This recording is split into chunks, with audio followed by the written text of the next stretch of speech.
देख रहे हैं एग्जाम टूर। जिस तरीका से बिहार में लगातार वैकेंसी दिया जाता है फिर भी बेरोजगार बच जाते हैं। इसका कारण यह है कि सीट पूरा नहीं किया जाता है। बीपीएससी टीआरई का आज प्रेस कॉन्फ्रेंस हुआ और अतुल सर बहुत सारा उसमें सुधार किए और एस्टेट अभ्यर्थी और सीटेट अभ्यर्थी सड़क पर आ चुके हैं। लगातार कई जगह गुहार लगा रहे हैं। इनका कारण यह है कि पिछला बार एस्टेट में जाइएगा तो केवल 48 घंटा में एग्जाम ले लिया जाता है आवेदन के बाद, और इस बार विद्यार्थी का क्या समस्या है, इन लोगों का डिमांड यही है कि हम लोग को भी शामिल किया जाए। क्या आप लोग का मांग है? सर हम लोग का मांग यही है कि स्टेट और सीटेट वाला दोनों को शामिल किया जाए, क्योंकि सर टीयर 3 में बोला गया था कि आप लोगों को मौका इसमें मिलेगा। जब पिछले बार आप 5 दिन में एग्जाम करवा सकते हैं, इस बार 3 महीने हो गए तो एग्जाम काहे नहीं ले रहे हैं?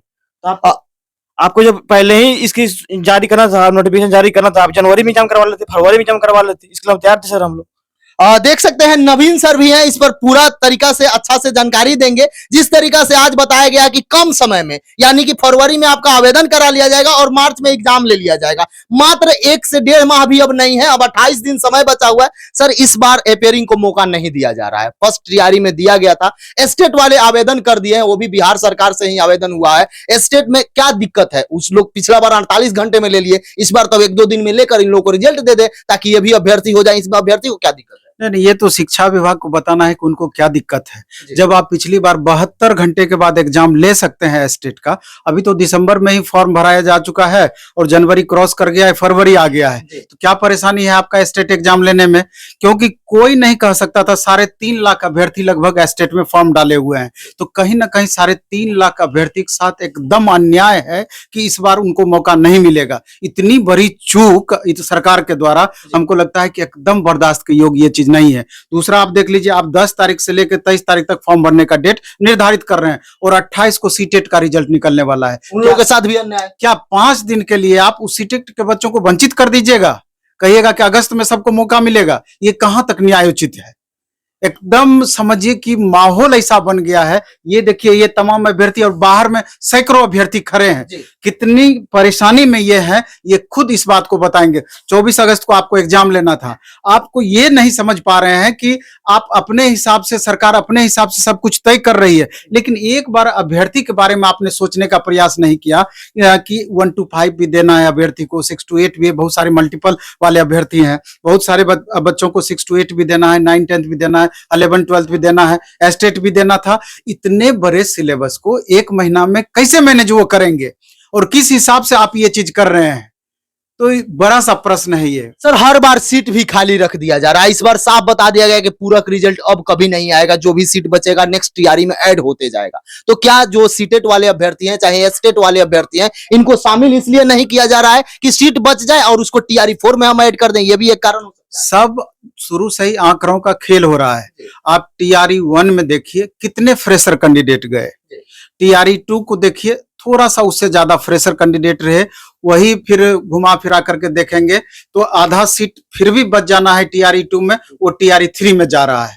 और स्पष्ट इस बार देखिए चेयरमैन सर आज बता दिए हैं स्पष्ट रूप से कि किसी भी सूरत में टीआरई 3 में सप्लीमेंट्री रिजल्ट नहीं दी जाएगी। क्यों? आप मल्टीपल कैंडिडेट को फॉर्म भरा रहे हैं। बिहार शिक्षक भर्ती परीक्षा में हजारों छात्र हुए सफल। अब आपकी बारी है, आज ही तैयारी शुरू करें लॉ ऑफिसर सेकेंडरी के साथ। हमारे पास सभी बैचेज उपलब्ध हैं, यानी 1 to 5 पीआरटी के लिए एक्सक्लूसिव बैचेज उपलब्ध हैं, लाइव क्लासेस भी चल रही हैं। उसके अंदर में 6 to 8 के सभी बैचेज जीएस के साथ विषय भी उपलब्ध है, थ्योरी क्लास के रूप में। 9, 10 में भी जीएस प्लस सभी विषय अलग अलग उपलब्ध हैं और 11, 12 के भी जीएस प्लस सभी विषय हमारे पास उपलब्ध है। और बैच की फीस है मात्र 999 रुपए। ऑफर प्राइस चल रहा है मात्र 999 रुपए में। डाउनलोड कीजिए ऑफिसर एकेडमी ऐप और जुड़िए अभी हमारे साथ। एक ही बच्चे 4 जगह फॉर्म भरेंगे और एक ही जगह ज्वाइन करेंगे तो 3 जगह उसका रिजल्ट का क्या होगा? यानी कि अगले वैकेंसी में ऐड होगा। ये कहां तक उचित है? सर ना कोई विपक्ष के नेता बोल रहे हैं अभी फ्लो टेस्ट करना है, 12 तारीख को उनको अपना बहुमत साबित करना है। इधर पक्ष वाले भी नहीं बोल रहे हैं। कोई अभ्यर्थी के मन में किसी भी प्रकार का इनका ना पूरक हो या स्टेट वाले हो या सीटेट वाले हो या कोई भी अभ्यर्थी का मुद्दा हो, कोई नहीं बोलते हैं, केवल चुप है। सर किनसे आपको उम्मीद है? हम सरकार ऑटोक्रेट हो गई है। विद्यार्थी, आप युवाओं की बात हमेशा करते हैं, आप हमेशा बोलते हैं कि भारत में 65% आबादी युवाओं की है, लेकिन हमेशा से यही युवा इग्नोर होते हैं। आप देखिए ना कि आप जो नोटिफिकेशन जारी करते हैं कितना हद तक उसको आप फॉलो कर पाए। आपने बोला कि 35% हॉरिजॉन्टल रिजर्वेशन महिलाओं को दे रहे हैं, तो जब 35% टीजीटी पीजीटी में आप दिए, 50% 1 to 5, 6 to 8 में दिए, तो महिला और पुरुष अभ्यर्थी का स्कोर बराबर कैसे हो सकता है? आप पता नहीं किस हिसाब से आप रिजल्ट बनाते हैं। आम पब्लिक कैसे उस बात को समझ पाएगी, हम लोग खुद नहीं उस समझ प्रेस कॉन्फ्रेंस में कुछ बोले कि नहीं इस पर? नहीं, इस पर वो अपना तर्क दे दिए कि कट ऑफ बहुत ज्यादा रहने का कारण वो बताए कि टीआरई 1 में क्वेश्चन का लेवल बहुत हाई दिए, स्टूडेंट का लेवल कम था, इसलिए कि कट ऑफ कम गया। टीआरई 2 में हमारा लेवल कम था, स्टूडेंट अपना लेवल बढ़ा लिए, इसलिए इतना हाई कट ऑफ चला गया। ये भी अल्टीमेटम दे दिया है कि टीआरई 3 में टीआरई 2 के बनस्पत क्वेश्चन टफ पूछा जाएगा। और लैंग्वेज के लेवल पर जब सवाल उनसे किया गया कि लास्ट मोमेंट में लैंग्वेज क्यों हटा दिया गया, तो उन्होंने बताया ये क्लाउज दिया हुआ है कि ये आयोग का विशेषाधिकार है, उस अधिकार का यूज करके लैंग्वेज को हटा सकती है, मतलब आप अपने सुविधा अनुसार कुछ भी कर सकते हैं। और ये भी बताया गया कि टीआरई 3 में लैंग्वेज का लेवल हम कम रखेंगे। तो ये सब कारण बिल्कुल भी उचित नहीं है। आप देखेंगे विकलांग कैटेगरी के रिजर्वेशन की बातें हैं और कई सारे ऐसे बातें हैं, या अदर स्टेट के कैंडिडेट का, महिला कैंडिडेट का बिहार के महिला कैंडिडेट में कैसे रिजल्ट दिया जाना उचित था। तो प्रश्न बहुत सारे हैं, जवाब सरकार के पास सीमित है। और इतना कलिष्ठ भाषा का यूज करते हैं चेयरमैन सर कि हमको लगता है कि 80% पब्लिक उसको समझ ही नहीं पाते हैं कि आखिर ये कहना क्या चाहते हैं। तो मेरा सीधा सा सवाल है कि सरकार को, क्योंकि आप देख रहे हैं ये यहाँ पर जो आप कुछ बच्चों को देख रहे हैं, बाहर में 100 बच्चे ऐसे नहीं है, 3.5 लाख ऐसे अभ्यर्थी हैं जो सरकार से जवाब चाहती है कि हमारा क्या दोष इसमें था कि टीआरई 3 में हमको मौका नहीं मिल रहा है। स्टेट आवेदन भी कर दिए हैं, बिल्कुल दिसंबर में ही आवेदन कर दिए हैं, डमी कार्ड आप जारी कर दिए हैं। सर एक समस्या आज के पेपर में ये दिया गया था कि जब 1,70,000 भर्ती निकाली गई थी, उसमें 1,05,000 को ज्वाइनिंग मात्र किया गया। अभी थंब की बात करिएगा तो 81,000 के आसपास मिलाया गया है। टीआरई 2 में जाइएगा तो 1,22,000 वैकेंसी निकाली गई थी और मात्र 73,000 का उसमें दिया गया, और अभी तक 33,000 के आसपास थंब इंप्रेशन मिलाया गया। बहुत सारे उसमें फर्जी पकड़े गए, पकड़े जा रहे हैं। सर ऐसा क्यों किया जा रहा है हर एक बार? यदि इसको वरीयता दे दिया जाए कि 11-12 भर ले, 9-10 भर ले, 6-8 भर ले, 1-5 भर ले, तो इस तरीके से करके पूरा रिजल्ट क्यों नहीं दिया? जैसे कि पोस्ट ऑफ प्रेफरेंस का मतलब ही यही होता है हमेशा से। आप शुरू में प्रेफरेंस लीजिए बच्चों को, 11, 12, 9, 10, 6-8, 1-5 इस तरह से प्रेफरेंस लीजिए। कहीं एक जगह जैसे ही बच्चे क्लिक किए, मतलब हो गया 11-12 में, नीचे का ऑप्शन अपने बंद उनके लिए हो जाएगा। 9-10 में हो गया तो उसके नीचे का ऑप्शन अपने आप बंद हो जाएगा। तो ये समस्या आएगी कहां से, मल्टीपल रिजल्ट वाली बात, ये तो वहीं पर क्लियर हो जाएगा। लेकिन आपकी मंशा भी तो सही होनी चाहिए, क्योंकि आपको तो सीट भी बचाना है, ये पहले से माइंड में कब किए हुए हैं। सर विजय चौधरी जी शिक्षा मंत्री बने हैं, पहले भी रह चुके हैं, इस बार आए हुए हैं, उनसे विद्यार्थी को बहुत उम्मीद रहता है, क्योंकि विद्यार्थी की बात सुनते हैं। क्या सर उनको क्या कहिएगा?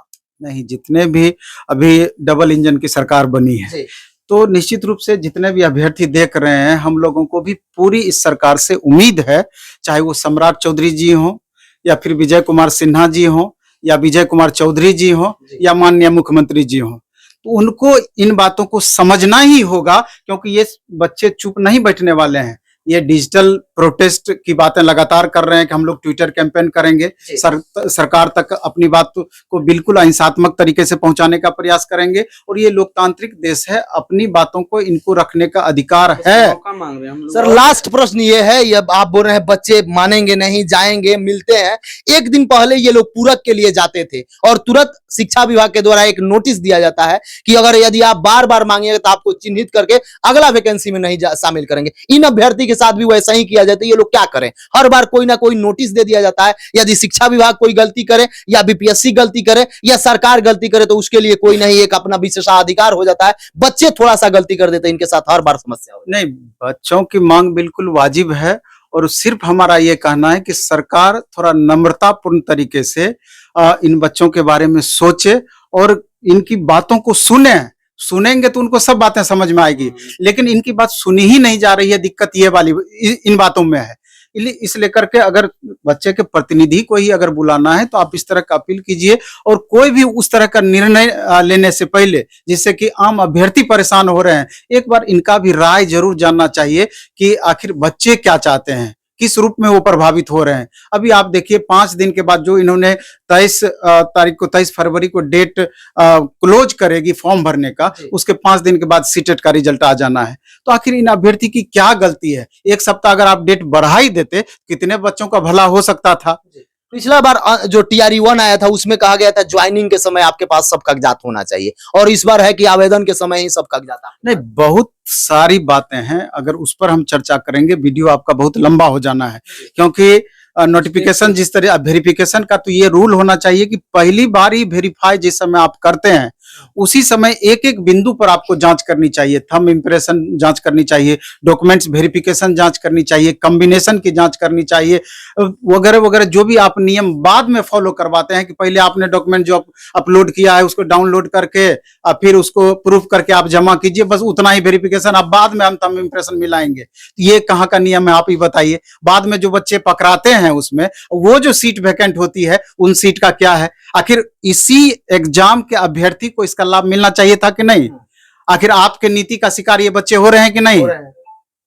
जो भी स्टेट और सीटेट अभ्यर्थी है, मैं यही निवेदन करूंगा कि आप जरूर 3 लाख है 4 लाख है तो इस वीडियो को मैक्सिमम शेयर करें ताकि आपका आवाज वहां तक पहुंच जाए। ये भी सरकार को लगे और शिक्षा विभाग को लगे कि हाँ अभ्यर्थी सही में है, अभ्यर्थी का कोई गलती नहीं है, क्योंकि स्टेट का आवेदन कर चुके हैं। यदि बिहार यानी विद्यालय परीक्षा समिति द्वारा पहले ही एग्जाम ले लिया जाता तो कोई दिक्कत नहीं होता। जिस तरह पहली बार ले लिया गया था, चूंकि कोर्ट का आदेश था, इस बार भी ले लिया गया था, तब विद्यार्थी का क्या दिक्कत है? स्टेट वाले भी अपना जरूर सहयोग करें ताकि उन लोगों को भी शामिल किया जाए। यदि इसके बावजूद भी किसी भी प्रकार का कोई समस्या हो तो आप एग्जाम टूर पर कमेंट करें। जय हिंद।